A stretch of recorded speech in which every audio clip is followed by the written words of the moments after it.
Hello everybody, happy Wednesday I believe. Oh, my mum just messaged me, sweet as. So, hello. Titus is filling up the car right now and I am giving you a reading update from The Book Eaters, which I am freaking in love with so far. We're up to page 184, which I think might be act/part 4. I can't remember now. I just know I memorized the page number before I hopped in the car so I could update you.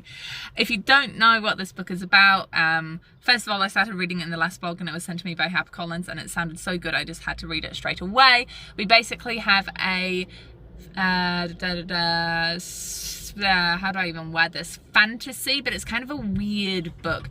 And I say weird because our characters literally eat books. They eat books and that's how they ingest information, and it's this whole thing and you're like, oh, that doesn't sound too weird, but the way it's described, it really is. They've got like a second set of teeth, very like not Terminator, Alien kind of, proboscis kind of sounding, and I don't know, just it's kind of creepy but fascinating at the same time. One of those is really gross but you can't look away, that kind of vibe.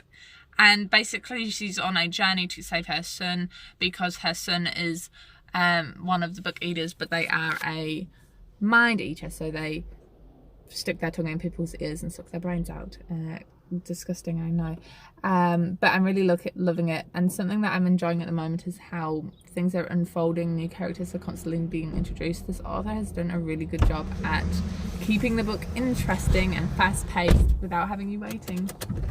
All good with the fuel, baby? Yeah. So now we are going to go and grab some groceries. See you at home.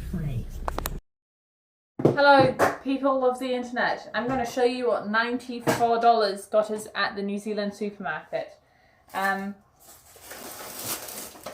This hot dog bundle, which has quickly become my favourite thing during the school holidays for lunches. I found, well, to be fair, Titus did, these new biscuits, McVitie's, Jaffa cakes, and I say new, I'm just curious about Jaffa cakes, if they're like legit Jaffa cakes, because if they are just the normal Jaffa cakes, then they were really cheap, so much cheaper than at the Pom shop. Also, we went shopping when we were hungry, which wasn't a great idea. Can I have a bowl? You can have a bowl, baby.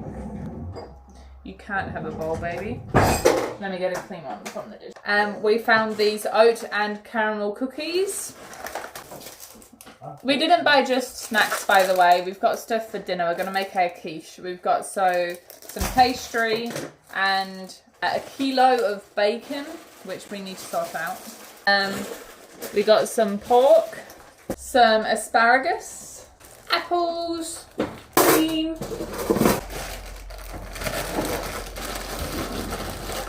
I got myself some fresh pressed apple juice. And then we're back on the like little snacks. We got some dark salted caramel chocolate and then boysenberry ripple. Whenever places come out with like special edition new flavours, we always try them. Case in point being these chili crisps and garlic bread crisps. And then these are some I know I like. They're these like tangy tomato ones. They're good. Oh, and sweets. Like I said, I shouldn't go shopping when I'm hungry because I just buy all the snacks. Future me doesn't regret it though. I feel like it has been a hot minute since I have updated you all, and it's just because today has been a really lethargic one. It's been raining, windy, grey, drab and cold, and I've done nothing except package up some sales. A few people came to pick up sales, but a big update for you, I suppose, is that I finished The Book Eaters. By the way, this is the edition I had. Look at this edition. I think this one is so ugly. I'm sorry. I just think it's so, genuine shiver there. Cheesy. I do not think it looks good.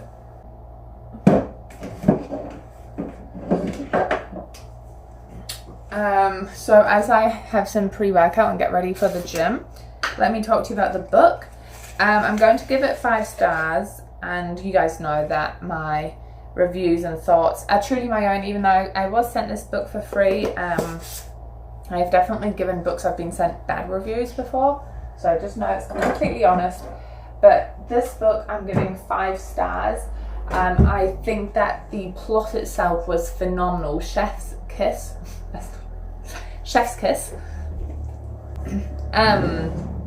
I think it's one of the best books I've read recently in terms of the pace. The pace of it was phenomenal. Everything kept unraveling at such a good time.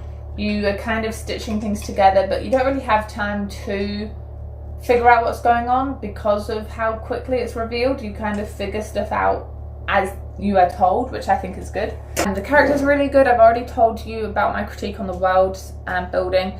This is also a queer novel. Our main character, Devon, she is gay, and so female-female romance. However, my critique of it is that although it's cool that she's a lesbian and there's also a sexual representation in a secondary character too, I didn't like the romance. I mean, it says on the blurb that there's like a romance involved. I don't think it needed to be there. I feel like it wasn't very well fleshed out, but it only really properly developed in like the last 50 pages. It was just one of those quick burn romances that wasn't really believable for me.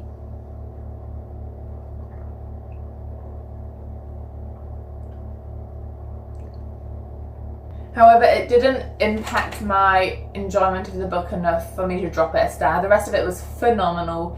Just, if you're someone who likes to read fantasy novels where it's like set in a contemporary world but people have powers, if you're into books about books, if you're into weird novels, if you're into stories where a mother will do literally anything for her children, if you're into stories about how friendship can be stronger than blood, look into this novel. I highly recommend it. I also think it could be a cool, almost gateway novel if you've read a lot of contemporary thriller kind of vibes and are wanting to read more fantasy novels. I think this could be a cool segue into like, here is the real world with a little bit of like, a lot, because the whole book is based around the people who are fantastical.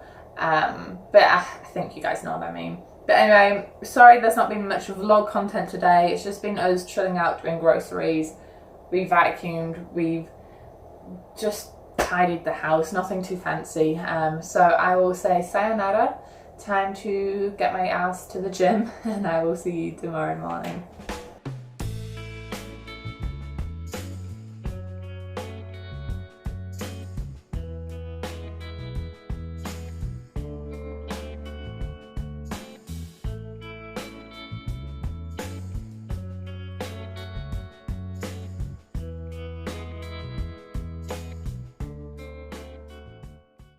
Happy Thursday! Hello everyone, I am first of all going to say sorry if you can hear the aircon unit. It's attached like right there on the outside of the house, and it's kind of cold today, so I've got the heater on, the heat pump on. Also, yes, I'm in my pajamas and it's 1:33 p.m. Woo! And I'm getting my breakfast, which is leftover quiche from dinner last night. I'm going to have 2 slices because you gal is hungry. And before you judge me, it's the holidays and I have been productive this morning. Hang on, let me heat this up. Nobody move, there's blood on the floor.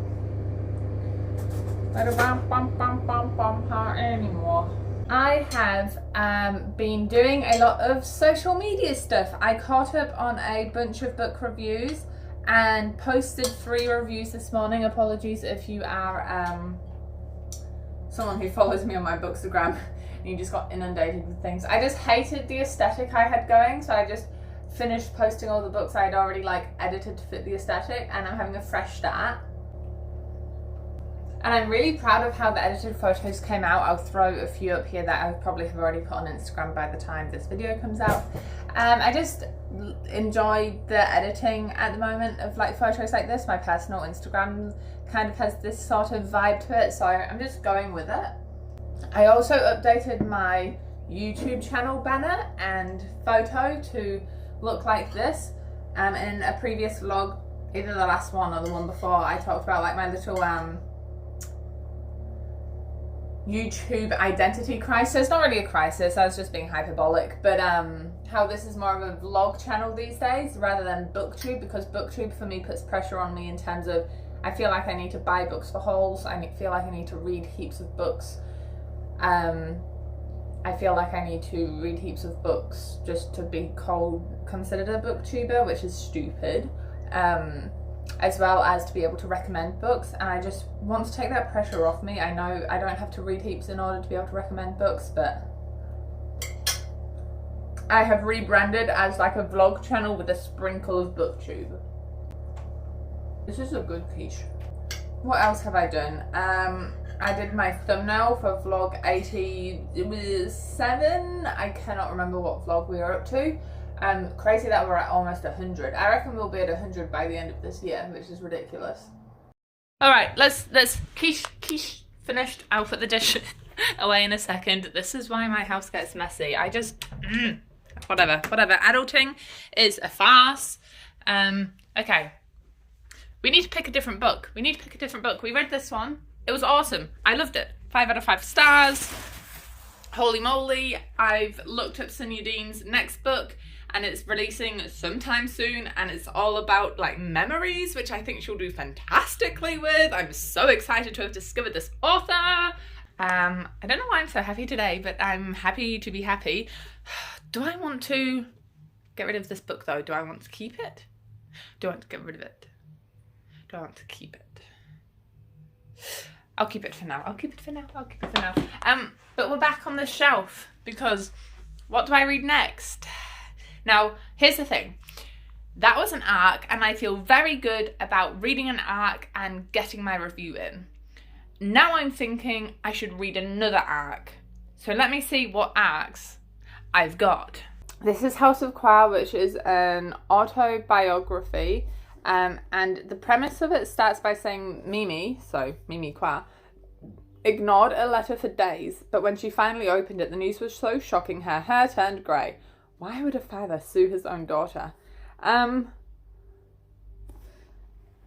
just don't know if I want to read about other people right now, so yeah, it's too close to home. And then I have these two. I've been meaning to read Seat 7A for the longest time. From what I can gather, it's a horror novel. They're in a plane. The book takes place in the plane, and something happens, and then like people die. I don't know. But then the other one here is called The Game. We have Scott Kershaw, where across the globe, 5 strangers receive a horrifying message from an unknown number. The person you love most is in danger. To save them, each must play the game. A sinister, unknown entity that has a single rule: there can only be one winner.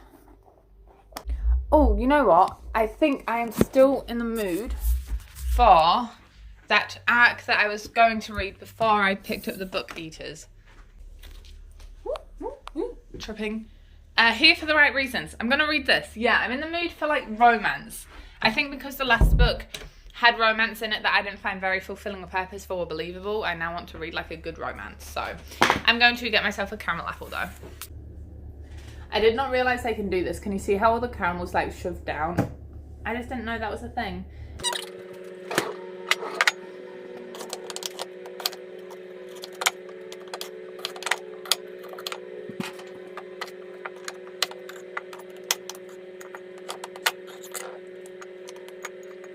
Today might be the day I eat 3 caramel apples, because that's what I've got left, and they're all kind of not going off, but they need to be eaten. So I might indulge in the name of no wastage. Let's do the first sentence. So first sentence is, "Okay, Cece," Marie said to me, "we just need to get a few talking headshots." Oh, that's right, because there's a show. I guess we're getting straight into it, but it's not like, ooh. Next sentence. I nodded, shifting around in my chair as I tried to find a comfortable way to sit. The black dress they'd given me for the first night party was gorgeous, but the skirt was old tulle and it was itchy as hell. Like, in terms of first sentences, it's not wow, but it's kind of meh. I'm going to give it 2 stars for the first sentence, but I'll keep reading, I'll dive in, and I'm assuming it's going to get better because positive thinking. Page 54 of 298, and I am going to go get my second caramel apple. Oh, not the cord though. And let me just tell you, these first 54 pages are basically, is it Married at First Sight? What is that show called? I don't watch it because I'm not really interested in it.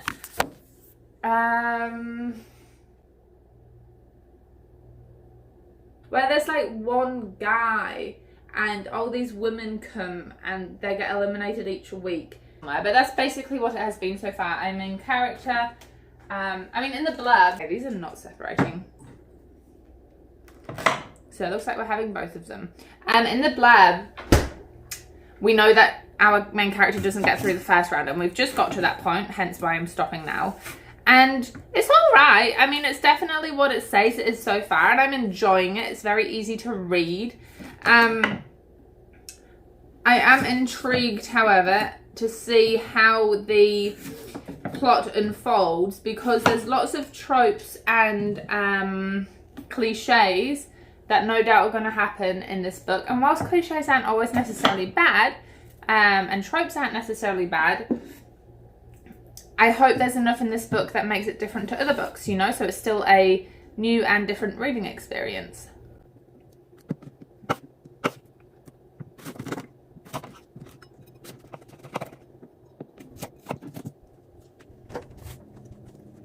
Our main characters suffer from panic attacks, which is nice. Well, not nice, but good to see, you know, representation and panic attacks being normalized, you know? I am going to take this absolute bowl full of apple and caramel and the book and go to the bedroom, because I think the sunlight should be on the bed at this time. Oh, it almost is. It almost is. I'm at page 207. This is a good book. Definitely cheesy. Definitely not quite what I was expecting. But exactly what I was in the mood for right now. This is what I would call a beach read. This is when you've got 3 or 4 hours and all you want to do is go sit out on the beach, lay out in the sun, or, I mean, it doesn't even have to be summer, but for me this is like a sunshine read. Maybe because I'm reading it in the sun. This is somewhat addictive. You know when you read those romance novels where you just want to see the relationship keep evolving? That is this. I won't say it's a masterpiece. I won't say that it's radically new or different, but it's entertaining and it's fun to read. If you ever read the Selection series, this is what I'm calling like the adult version of it. To talk a little bit more about the plot now that I know it a bit better, we have Cece and Dylan. The Bachelor! Dylan is the Bachelor. Cece is one of the Juliets, one of the women. And basically she was eliminated on the first night, but the production kept going with her and Dylan being able to talk because they managed to spin it like their friend, like genuinely their friends. Something to talk about because she couldn't leave because of the pandemic. This is kind of set during pandemic times, so she couldn't break the bubble. And it's not enemies to lovers, it's friends to a little bit more than friends, perhaps. And it's just a really fun, really easy read. So it is 20 to 4. Honestly, I still have plenty of time. I don't know how I read this so fast. So yeah, I'm just gonna keep reading. Actually, no, I'm gonna go get another snack. Gonna go get another schnicky snack. Wait, let me take my bowl of half melted caramel leftovers. I'm trying to think what else this reminds me of. I suppose if you like books with a game element too, this could be for you, because like the whole Bachelor element, I guess, is kind of like a game element. I'm gonna go for my corn cows. Something else I've really enjoyed so far, and I won't delve into it too much because it could be potentially spoilery, like I don't want to give away too much, but Dylan, the main character, the male main character, he is of, I actually forgot his ethnicity, perhaps Sri Lankan, Indian, I feel really bad, but he's a brown boy, and there's been a little conversation about how he made sure it was really important to him that there isn't like a racial episode where a racist has been cast just so they can make drama out of it. Which I thought was a really cool, just even though it wasn't brought up in much detail, I thought it was a really cool point because it is kind of like something that I haven't fully thought about before. I don't watch a lot of reality TV, so this idea of there being, instead of like a token black person, a token racist, interesting concept I hadn't thought about. And then there's also a conversation about Dylan's whole thing as he wants to promote men's health, and I think excuse me, and I think that's another good conversation to have too. But anyway, I'm going to open my tangy tomato corn cows, sit up so I don't choke, and keep reading. Hey everyone, I have a little bit of a confession to make. It's Friday. Let me tell you what transpired yesterday. So, first of all, I finished Here for the Right Reasons, and it was brilliant. I've given it 4 stars. I ended up dropping a star because towards the end, the romance got too cheesy, a bit even for me. Oh, shiver. I'm so cold today. I don't want to give too much away because it was all happening in like the last 50 pages where things got a little bit for me. But basically the dialogue just got way too stilted and way too forced in my opinion. So that was the thing that made me drop it a star, but I do still really like this book. I definitely recommend to anyone if you read the selection, if you like reality drama romance TV shows, if you like a little bit of romantic competitions, I think you'll like this. But then my night kind of got a bit chaotic and so I just didn't film. Basically, I've been really struggling with getting my teaching certificate in New Zealand recognised in Australia when it should just be pretty simple because the qualifications are like trans Tasman, like it should be fine. However, you've got to do all this paperwork and frustratingly, you need to provide 4 types of identity, which is normally pretty easy to do. However, this is for Australian Teaching Council, for Victoria, the state of Victoria, and I literally cannot get my teaching certificate recognised over there yet because I can't fulfil one of the identity requirements, which is either an Australian marriage certificate, an Australian driver's license, an Australian Medicare card or something else Australian. I'm not in Australia, so I don't have any of those. And I was like, look, I literally have an Australian birth certificate. Can that be supplemented and swapped out instead? And basically, I don't blame the person emailing me. They're just the messenger. They got back to me after a few days and they're like, look, I've been asking question after question, trying to get it sorted, but the answer that's come back is you can't get it without one of those forms. So I literally cannot get my teaching qualification until I'm over there, which means I cannot get a job until I've already moved into the country. So, But then I went to a quiz night with my parents and my brother and Titus. I mean, him and I, we're a unit, and that was really nice.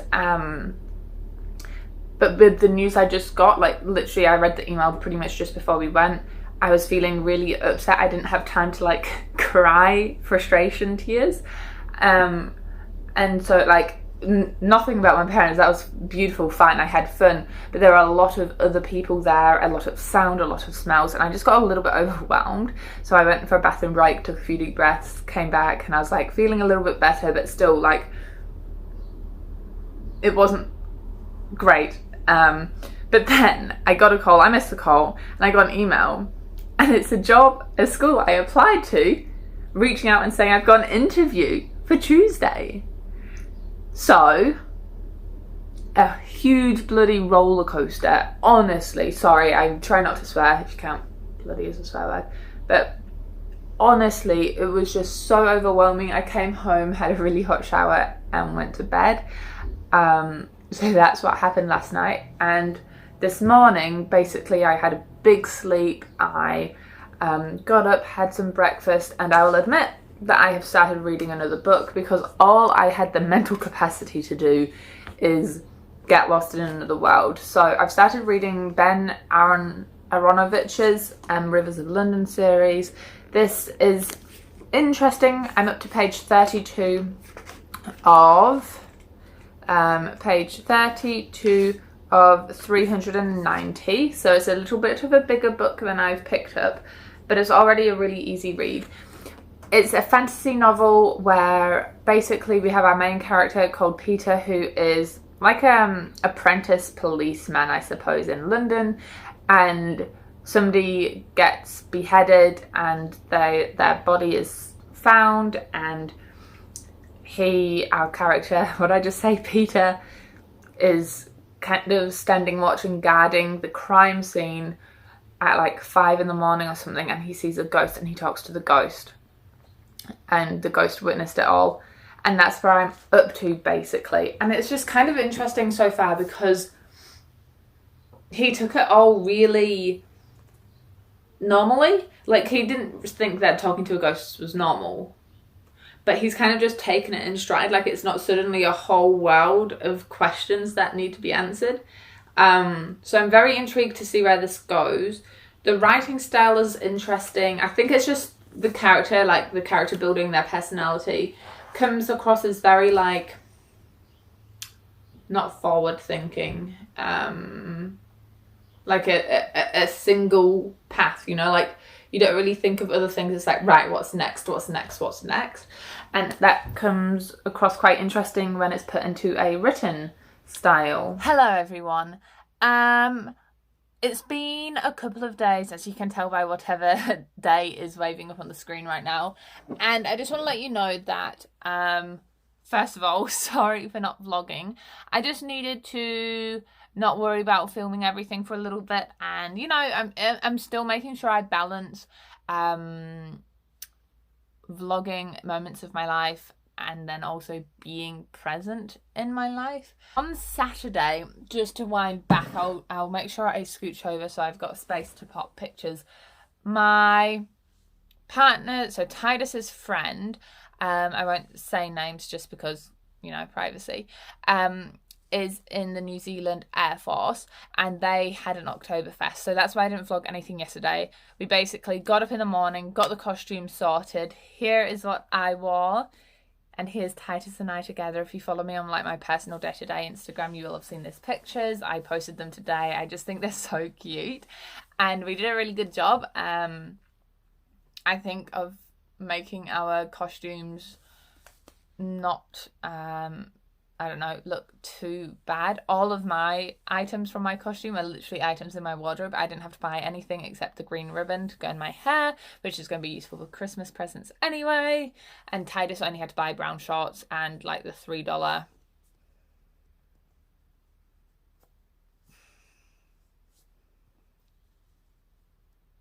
you know what I'm talking about. And so we got home really late last night and then woke up after a really good sleep, to be honest, and went and played mini golf today. So honestly, just kind of hanging out with friends, having a good time, being in the present. But right now it's Sunday night, so I just wanted to update you all. I might put you guys in time-lapse mode because I'm going to do a little journal spread of the past few days. And then I'm going to just do like my weekly journal. It's also a full moon, so I really want to do a tarot spread, and I just thought this would kind of, you know, update you all, and then I'm going to put some chill music on and do a time lapse with you. So that's what's happening right now. Enjoy.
Hello vlog and happy Monday.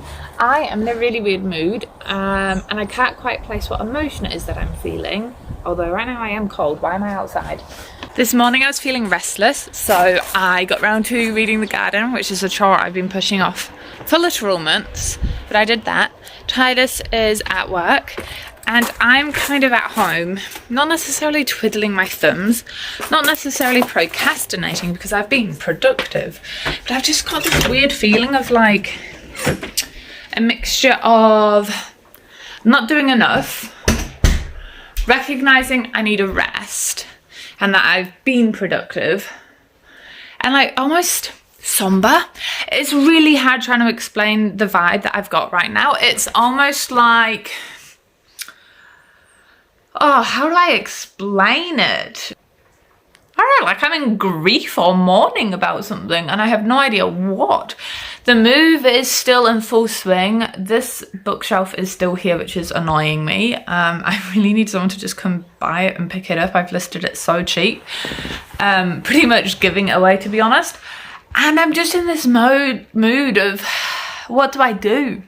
I don't want to do anything. Like, oh, reading. Let me give you a reading update. I didn't actually show you, but I ended up picking up Rivers of London by Ben Aronovich. And I'm up to page 120 and I'm not liking it. I feel like I've committed... Ooh. Why is my oven going off? Bro, I put like 35 minutes on you. You good? I'm trying to cook tapioca. And it's not bad. Nope, the oven's turned itself off. It's not doing too bad. It's just taking way longer than the instructions said it would. So we'll see. I've never actually successfully cooked it before. But what was I saying? Oh my God, I'm a mess. Yeah, I'm 120 pages into this. And this might be an unpopular opinion, but do you guys know Neil Gaiman's, is it Neverwhere? I thought I would love Neil Gaiman's writing because lots of people love Neil Gaiman's writing. But I read it and I DNF'd that. And I'm getting the same vibe from this one. It's just simply the writing style. I do not like it. That's all it is coming down to. I just think that the magic in here and the way it's written so bluntly and to the point isn't my vibe. It's just not my vibe. There's literally nothing bad. I just don't, it's not like my taste, right? I don't hate on people for liking tomatoes. I just don't like tomatoes. I can understand why people could enjoy this. I just don't. So I think after 120 pages, I'm gonna wait, what is that? A page ripped? Huh, it is too. I'm gonna DNF this and put this on my book sell pile. Look how small of a shelf of books we've got left to get rid of out of all of those books I have unhauled over the days. This is it. I might throw them up on Facebook Marketplace for like $1 each or something. Then it's like a waste of my time for $1. No, I'll probably just end up donating them. Do I want to read right now though? I don't think I do. I think what I want to do actually is take a bunch of photos of the shoes and list the shoes up on Trade Me. I think that's going to be my vibe. But my Trade Me items have closed, not the ones I just listed today, ones I listed last week, and a few things have sold, so I'm going to take you through that process. This is my laptop that you're actually sitting on, like you're leaning against my laptop screen, and a few things have sold, and a lot of people, or half of the people, have paid through Ping, which is like a PayPal or instant payment. I don't know how to describe it. And so those people can get their things sent straight away. But one person bought this Biddy tarot set and I don't like the idea of it just rattling around in a shipping bag. So, and because like I know how important tarot cards are to me, I am going to like kind of bubble wrap it in here.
Hello vlog, I am filming the outro to this video now and it's Monday. I cannot remember the exact last day that I updated you, but I know it was quite a while ago. But basically, where's the light so you guys can see me? But basically, I kind of spiraled, not like in a depression sort of way, but more like, that isn't good lighting, but more like in a I couldn't stop overthinking way. So basically what happened is I got a job interview, which was really exciting. It's to a school I would really love to be a part of. And what ended up happening is I had an interview scheduled, and so I was like mentally prepared for that day, and then they changed the day up on me, which is fine, it happens, schools are busy places, but then it just meant like changed it for later. So I was overthinking and stressing about this interview because I really want the job for like 48 hours, and then that job interview ended up having to be at the hotel because I was having a girls' weekend away with my mum, which ended up being really nice. But then after my interview, I feel like I kind of messed it up because I wanted it so bad. It was a Zoom interview, by the way, because like it's an Australian school, not a Kiwi school. And I feel like I kind of messed it up because I wanted it so bad. I was just too nervous and I kind of couldn't get my ideas out. And then afterwards I was just thinking, oh my gosh, all these ideas, all these answers would have been so much better. Like I didn't get to talk about the success rates of my students, about how I use social media as a teaching tool, which is quite innovative. All these things which I think makes me a kind of exciting and modern teacher. I just never got around to saying because I was too nervous and anyway, so that happened, and then I could not sleep that night because I was just overthinking, and then the next like 24 hours after that I was still just overthinking. So I had like 4 days of just intense thinking. And so my interview was on Wednesday and it's Monday now, and I still haven't heard from them, which is kind of like hopeful because they didn't immediately dislike me, so they immediately were like, you know, kicking me out of the running, like the eligible ones for the job. But I still haven't heard from them and I'm just so nervous. But I'm feeling a lot better because if I don't get it, I think, depending on what other jobs are out there, I might just go relief teaching for my first year whilst I dip my toes in the water, see what it's like, see if I prefer private or public. I mean, if I get this job at this school, that would be my dream. That would be my absolute dream job, my dream school. But if it doesn't work out, then it's not meant to be. But I'm kind of coming out of that. School started back up for term 4 today and I'm feeling a lot better now that I kind of feel like my purpose is back. It always happens, I've talked about it before. When I go on school holidays, once I feel like I actually kind of stop, I start to, I don't know, blob and not do so great. So I'm feeling good now that I'm back with my routine and I want to like start a new vlog. So basically I'm coming in to say, hey, I'm so sorry this vlog has kind of ended suddenly. I just could not get out of my head. I haven't read anything for ages, so I'm gonna start a new book. Like basically I'm gonna finish this vlog and start the next vlog. So that's just where I am. I wanted to let you know. I keep you updated. Hopefully by the time the next vlog comes out, I know something. But yeah, that's just where things are at the moment. Moving is a stressful thing, but I'm also ridiculously excited. The countdown is on. We've got 59 days. I need to double check, but I'm pretty sure it's 59 days until the what's the word I'm looking for? We leave. Why was that word so hard to find? Until we leave this place, I'm pretty certain. Oh, by the way, look at these flowers. Yeah, 59 days until we move out. I think that's the phrase I was looking for. So yeah, I'm going to head off now. I'm so sorry this has been so like bits and pieces-y of a vlog. It happens. I'm still proud of myself for putting content out there for you anyway. And yeah, okay. Thank you for making it to the end of this video. Enjoy all the places you go in your own reading adventures, and I'll see you in the next one. Bye bye.